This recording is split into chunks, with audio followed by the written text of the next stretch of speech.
It's here. Menopause Shouldn't Suck is open. Wives, it's time to find your people, women just like you who want to be better equipped for the transition that no one really talks about. A life transition that doesn't just impact your body, but also your emotions and your relationships. Join as a founding member today at menopauseShouldn'tSuck.com. From Naples, Florida, this is a One Extraordinary Marriage show. Where being busy is overdone, romancing is fun, and scheduling sex has taken the guesswork out of wondering when you're going to get some. I'm Tony DeLorenzo, your co-host, along with my beautiful wife, Elisa. From coast to coast and around the world, thank you for joining us. It's time to talk sex, love, and commitment. Give us a call or text us on the HUG hotline at 858-876-5663, or send us an email to hugs@oneextraordinarymarriage.com. In today's episode, we're talking about the impact that hot flashes, hormones, and other menopause symptoms have on your marriage. And there's a quote from Cameron Diaz that says, "My belief is that it is a privilege to get older. Not everybody gets to get older." And I think as we're talking about this topic of hot flashes, hormones, and other menopause symptoms and the impact that they have on your marriage, those are all a function of getting older. Mm-hmm. And so if we, as we will in this episode, start to look at the privilege that is and be able to work through it, it's going to actually start to create a shift. But we start every One Extraordinary Marriage episode with a hug. And this hug comes from a comment or from an email that we received in response to episode 849, which is Pornography Kills Intimacy, that we did a few weeks ago. He said, "I've been struggling with porn on and off throughout my marriage. Oftentimes my wife would find something odd on my phone or computer and ask if I had been doing anything, and I would lie and cover it up. About 3 weeks ago, I told her the truth about everything. She was devastated about the porn, yes, but more that I had lied to her so many times for so long. Mm-hmm. Through the last couple of weeks, there have been a lot of pain and hurt, but also more grace and love than I deserve. I wish I had come clean about this a long time ago." And here's where the breakthrough really starts to come, in addition to what he shared with his wife.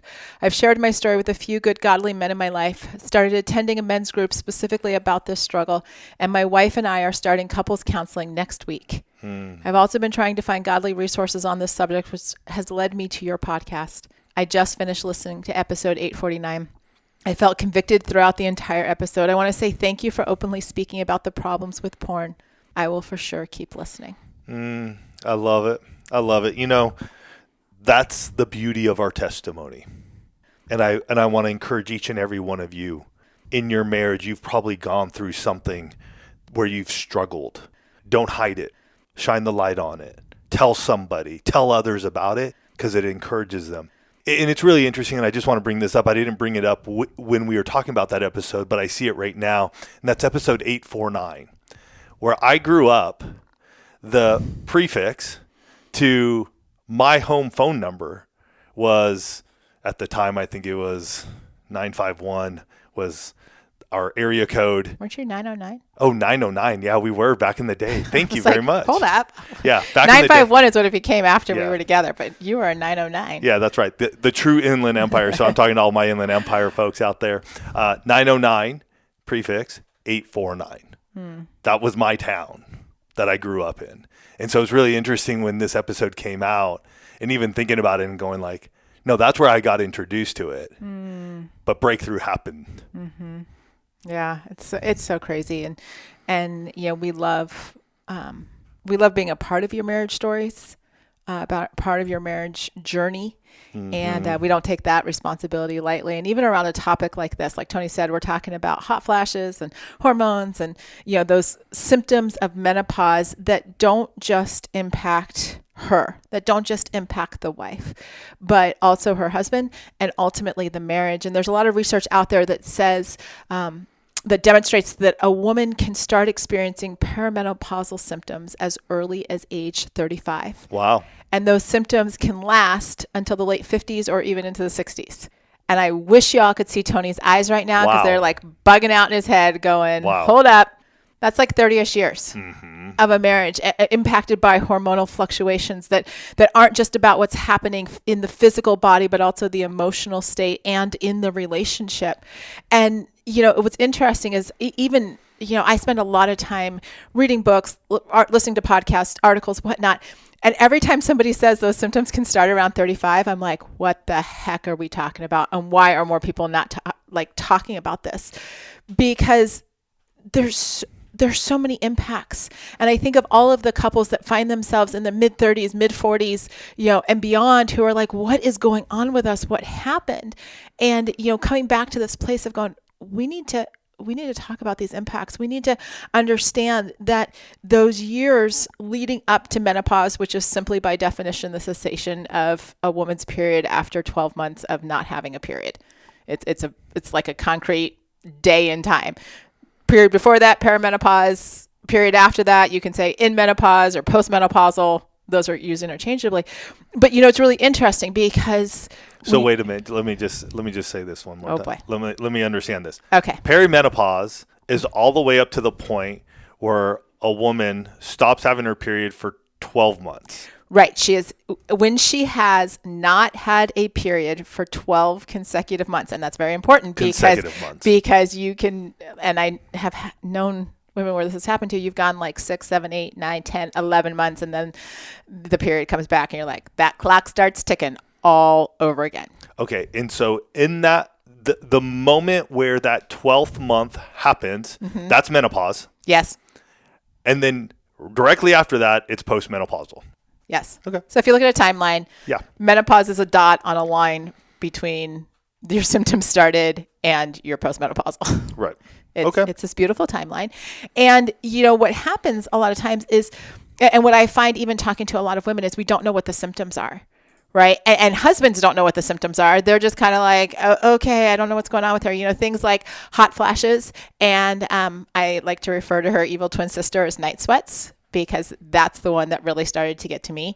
Insomnia, weight gain, irregular periods, anxiety, depression, mood swings, loss of identity, loneliness, fatigue, heart palpitations, skin issues. When I learned that skin issues were a thing, I started looking back, and I don't know if you'll remember this, but remember how bad in my mid 30s, like my skin was in terms of the itchiness, and like to the point where I would actually scratch, and we're just like, use more, you're like, in a loving way, honey, you need to use more lotion. I actually think upon reflecting on this, as I started to learn more, that was probably a perimenopausal symptom that I was not aware didn't of. Understand or nor even aware of it, because at that point in time in our lives, anything around menopause was very that was what happened to old women, right? Like you think, oh my gosh, that's like grandma's. Yeah, this is many, but it just wasn't spoken about. And then, like you said, I think the understanding, like our own understanding, was, well, this happens to 50, 60, 70-year-old women. Like, this isn't you at 35. This is like old. It's funny how when you're 50, old seems like 90, and when you're 35, old is 50. So, I'm just going to throw it out there that I know for some of you, you're like, well, Tony and Lisa, you are old at 50 and 51. We are not. We're not. I will tell you, I don't know if 50 truly is the new 40, but 50 is pretty flippin' awesome. Yes. But with all of this, like, you have all of these symptoms, and this is not even a comprehensive list. I've seen research that says that there can be somewhere between like 40 and 50 different symptoms. Wow. Of this menopause journey. And, a lot of times what I tell the wives in menopause and suck is not every woman, not every symptom. Right. We're not all going to experience the symptoms, plural, but there's going to be some sign that our body is going through transition. And so wives are in this place where they're like, what in the actual heck is happening to me?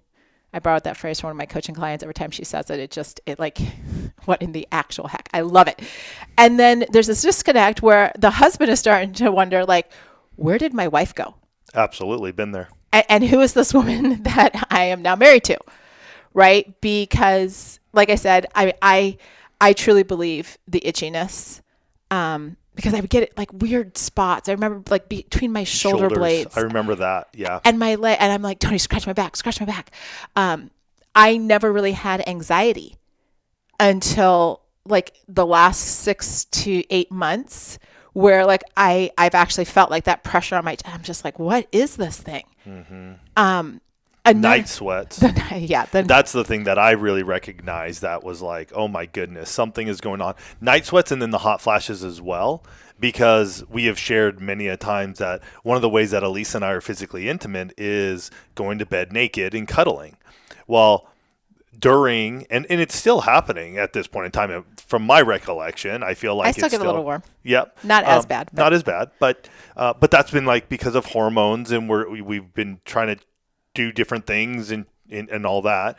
But that part of our that pillar has lost some of its luster, I guess I would say, because it has been hard to go to bed naked and cuddle with Elisa because she is hot. She is like night sweats. Like all these things are happening, and so there has been an adjustment over this time period, which has been a good year or more at this point. When you say, I mean, because I've been, but with really the hot flashes and the night sweats has been a good year. Yeah, probably now. Year and a half, 2 years. Okay, and it was. It's been longer. But and part of that too is like we don't know necessarily what collectively as women, just big umbrella generalization statement. I realize I'm making that is that some of these things that are symptoms can also be symptoms of other things, but taken collectively. Like one of the symptoms I did not know about was like this. And actually, let me back up and say something. Tony and I are not medical professionals. Nope. Anything that we are talking about in this episode is anecdotal. It is what I've heard from other wives, but it is not intended to be medical advice or any type of treat, diagnose, any of that. That is the caveat.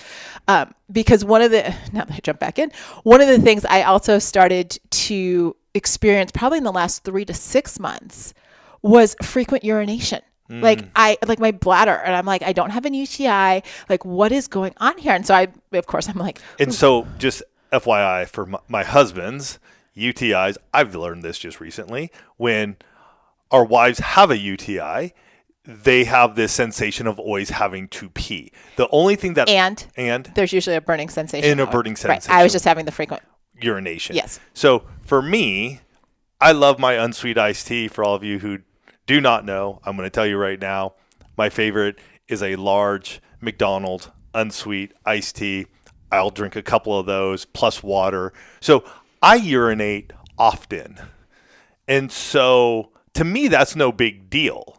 But for Elisa, that was like, what's going on? Like, why am I waking up regularly? Why am I having to urinate? Well, because it wasn't even nighttime. Like, right. No, I understand. But even during the day, I know I'm peeing a lot because the iced tea flows through you. The water, everything I'm drinking.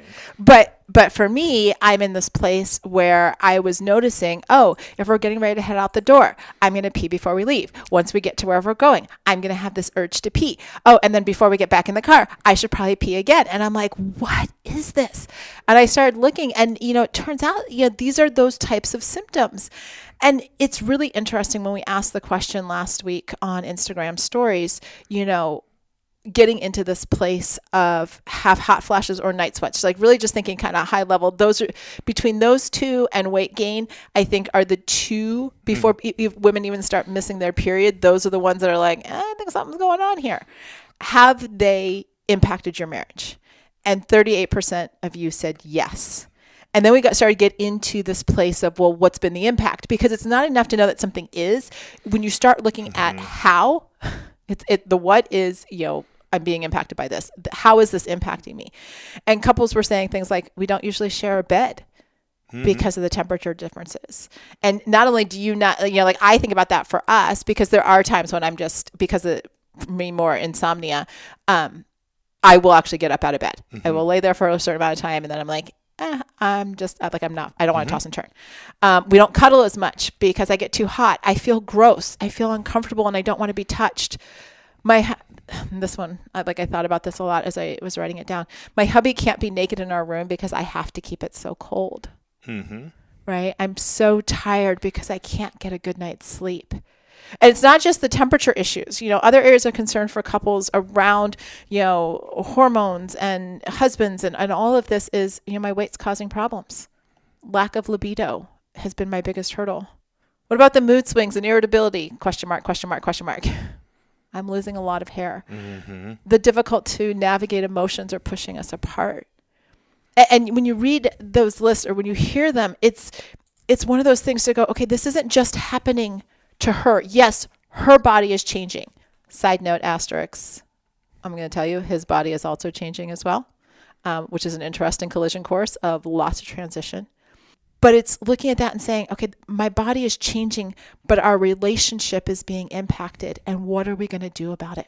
Right? How are we going to create a space in this season where we actually come out more unified, more connected, feeling a team or a unit, whatever that is? And we're going to talk about doing that after this break. From ADT comes Trusted Neighbor, the new standard in home access. Through the ADT Plus app, easily grant and automate event-based or scheduled access for neighbors, friends, and helpers. Notify trusted individuals of events like alarms or packages, and set access windows for planned guests or even the dog walker without interrupting your day. Visit ADT.com. When every second counts, count on ADT. Requires ADT Complete Pro monitoring plan and compatible devices. Copyright 2025 ADT LLC. All rights reserved. Work management platforms. Ugh, endless onboarding, IT bottlenecks, admin requests. But what if things were different? We found love in an open space. Monday.com is different. No lengthy onboarding. Beautiful reports in minutes. Custom workflows you can build on your own. Easy to use prompt-free AI. Turns out you can love a work management platform. Monday.com, the first work platform you'll love to use. We're back, and we're talking about navigating the impact that the menopause journey is having on your marriage. And I want to say, I probably should have said at the beginning, maybe you haven't gotten here yet. It's entirely possible. We know the one family literally spans everywhere from 20 to 80 in terms of age. So maybe you haven't gotten here yet, and maybe you've already passed it. Right.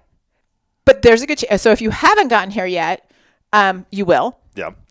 If you've passed it, you may still be navigating some of the, because the symptoms don't stop on the day that it's been 12 months without your period.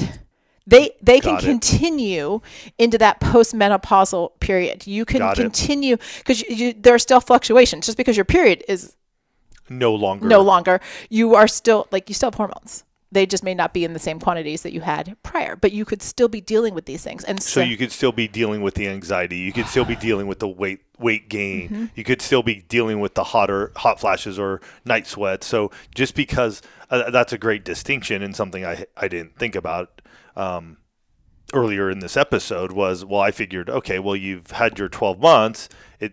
Without your period, menopause, now you're postmenopausal. So now we're like, okay. Tony's like, come on, baby, just get to that 12 months. Let's get.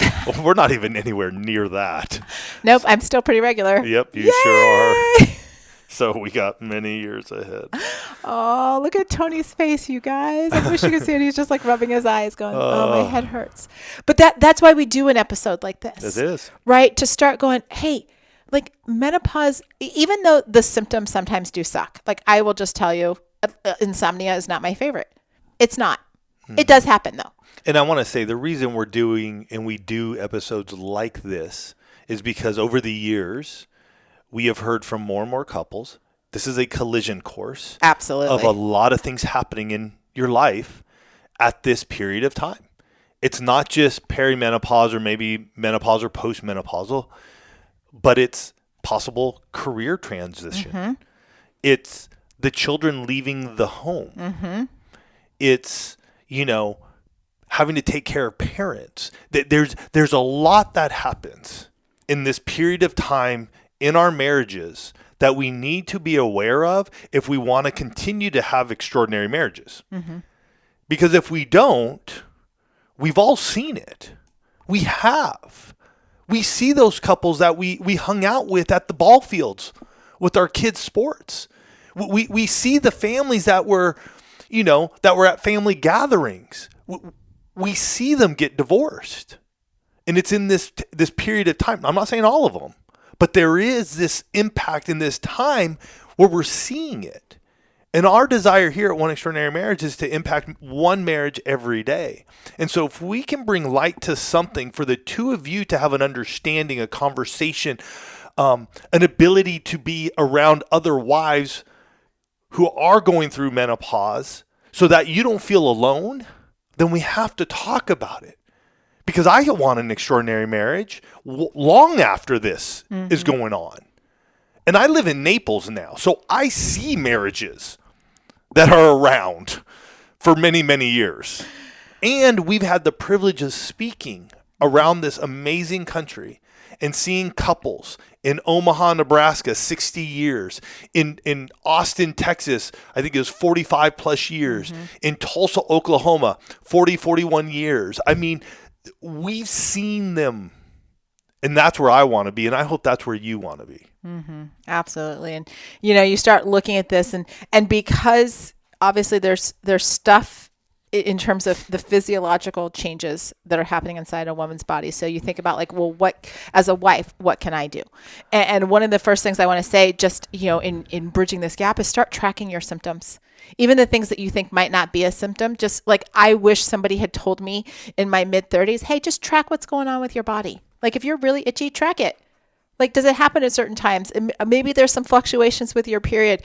When you start noticing the weight gain, when you aren't sleeping well, yeah, it's easy to attribute it to the stress of kids or work or whatever, but it might also be your hormones. So track it and then share with your husband because he's an incredible man, but he is not a mind reader and he can't help you if he doesn't know what you're going through. Right. If it is things like hot flashes and whatnot, I can't tell you. I do just researching this and looking at, there are so many different cooling products out there. And sometimes you have to try whether it's cooling sheets or cooling pajamas, or there are even devices that you can hook up to your bed. I love this. You can hook up to bed and you can have it like blowing cool air, or you can sleep on cool water. Right. That's all like, it's kind of like a water mattress for those of us that are old enough to, well, actually, if you're going through perimenopause, you probably know what a water bed is, but it's that same kind of idea, but just the interesting. It's just sort of like a topper, like a pad. Yeah. It's a topper. But if that's what you need temperature wise, figure that out. And then women, if you're, and this is something I hear so often, if you feel lonely, if you feel isolated, if you are in this place where you're like, I don't know, like my girlfriends and I aren't talking about this. I don't know where to talk about this. Like find your people, right? Don't be alone in this journey because there are already so many things that are pulling you out of community. Your kids are getting older, so you're not hanging out with your kids' school friends, and work might have changed, so you don't have the same coworkers and all of these different things. And you're like, where are my women? Who can I be real with? It's why we launched Menopause Shouldn't Suck, because it was one of those things where there was such a need for women, not just to be educated, right? But to also have community, to not just look at, and I will tell you, you will find, so many people on social now talking about like, eat more protein, take more steps. And that is true. But extraordinary wives and in extraordinary marriages also look at what's happening to me emotionally, like being able to tell Tony about my anxiety, like working through that as a couple, and also like figuring out the dynamics. How are our 6 pillars of intimacy shifting? And what do I need to do to shift this in this season? It's why, if you go to menopauseShouldn'tSuck.com, like jump in, right? Check it out. Find your people. And husbands, this is not just something for her to figure out. Right? It's stepping into this place of not just saying, oh my gosh, my wife turned 40, 45, 50, and now she is crazy trained. That's actually not going to help. And I will say, as you strengthen your pillars of intimacy, the two of you together, the stronger you're going to be, the more apt in the ability for you to discuss this and have these conversations and look at your pillars and go, what's going on right now? And do understand, hey, we all have emotions. And we're not saying we're perfect. We still have those moments and times where hormones and pressure and everything happens and we're not on the same page. And yet we know, because the framework, the 6 pillars of intimacy, we know we can look at those and go, okay, where are the cracks? What's going on? Like we need to make an about face. We need to make an 180-degree turn. And so understanding, like when you build those and those are strong, there are going to be times when there are cracks in them. And us as husbands can approach our wives, and they may not be the gentlest. They may not be the kindest because of what's going on. And yet we can still sit there and listen and go, hey, I got you. We've been through enough. We'll make it through this. Give her some reassurance in those moments. And I've had to do that even with Elisa. And for you wives, like Elisa said, jump into menopause. Shouldn't Suck, get in there with wives, learn, engage. And so that way you have the vocabulary to then go and speak to your husband to go, hey, hun, I need to share something because I didn't even realize this. Well, and to my husbands out there, I would say you can't fix everything that she's going through. No. You can't. I know. We want to fix it all. I know you want to fix. I know you want to make her, and let's, even if we get away from that terminology of fixing it, I know you want her to feel better. I know you want to make it better for her. And I also know that you don't fully understand what she's going through or how this is impacting her. And I know you're also going through your own stuff. So it's stepping into this place of curiosity, you know, like, hey, what would help right now? Right? What do you need right now? Do you don't have, like, sometimes your biggest gift, husbands, is to give her the fix of just listening to her. Like, I've actually told a lot of husbands over the years, I'm like, sometimes the biggest solution you can give her is just to be a listening ear without suggesting that she do anything, because maybe she has, maybe she hasn't, but sometimes when you suggest, it doesn't come across in a way that she can receive it. And that's not you or that's not her. It's just the season they're together. And understanding that she might not actually be rejecting you. She might be dealing with stuff going on in her body that she doesn't even have a vocabulary for yet. And so it's recognizing what this looks like. And together, because, you know, there's always the what can I do? What can we do? Right? We don't get away from that, is to check in. Like, ladies, I'm going to tell you, let's pull back the covers on this topic in marriage. So many wives that I've talked to over the years, like, my mom never talked to me about it. I don't even, like, the biggest thing I would hear is, well, just you wait. Wait for what? Can we pull back the covers, throw open the doors and say, menopause is a normal life transition. And it's a transition that, if you are married, is going to happen in marriage.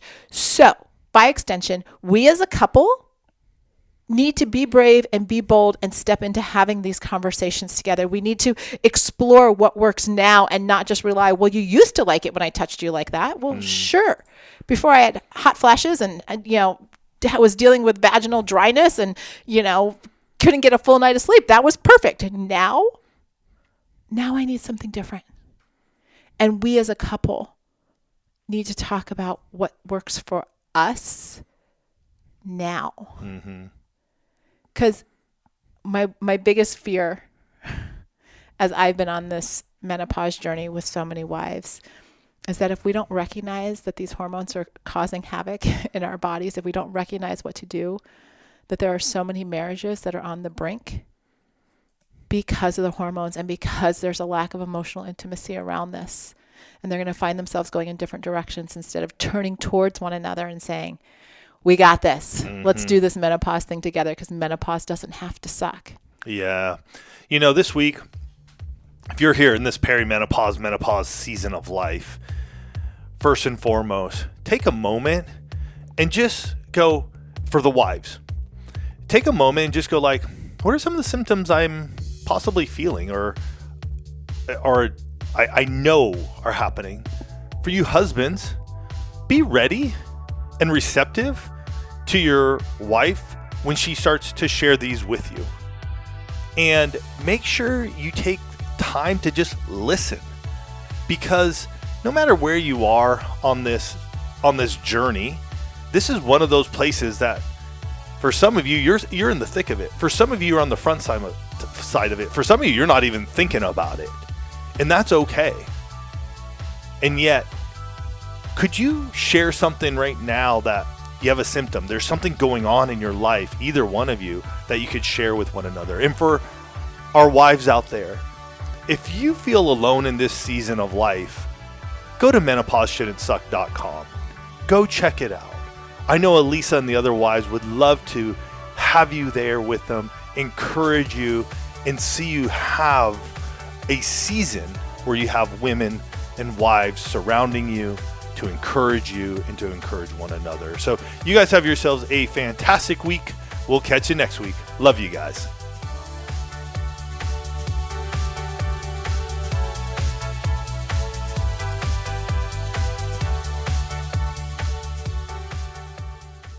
Thank you for listening to the One Extraordinary Marriage Show. If you love this podcast, please leave a review on Apple, Spotify, or wherever you are listening. Your review helps others find the show and know that it's the right fit for them and their marriage.